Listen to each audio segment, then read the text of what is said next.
Ah, Bonjour les amis et bienvenue dans notre nouvel épisode de La fourche à la fourchette.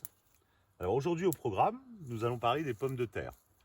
Alors le moment est bien choisi puisque le lilas s'apprête à fleurir et ce que l'on dit c'est qu'il faut planter la pomme de terre au moment où fleurit le lilas.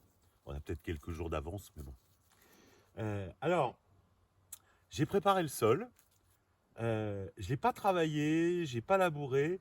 On essaie vraiment de tenter des expériences de permaculture. Alors ce que j'ai fait c'est qu'à l'automne, j'ai répandu ici une bonne couche de fumier, gracieusement offert par nos amis de Caraferme.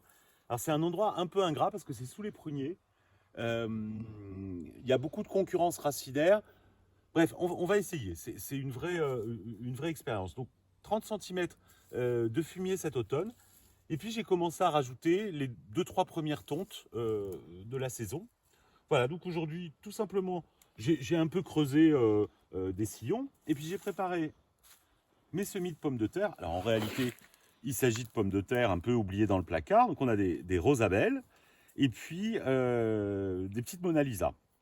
Alors, la pomme de terre, c'est très simple, hein. Une fois qu'on a creusé, voilà, on l'enterre. Tous les 40 centimètres, on en ajoute une autre, etc., etc. Alors, ce à quoi il faudra veiller, c'est qu'à mesure que la pomme de terre grandira, il faudra la buter. Donc quand elle fera peut-être une dizaine de centimètres, on rajoutera de la matière de chaque côté, ce qui l'aidera à former ces tubercules. Alors si tout se passe bien, on devrait pouvoir en juillet récolter nos premières patates et puis voir ensemble les délicieuses recettes que nous allons pouvoir composer. Voilà, à bientôt pour un prochain épisode.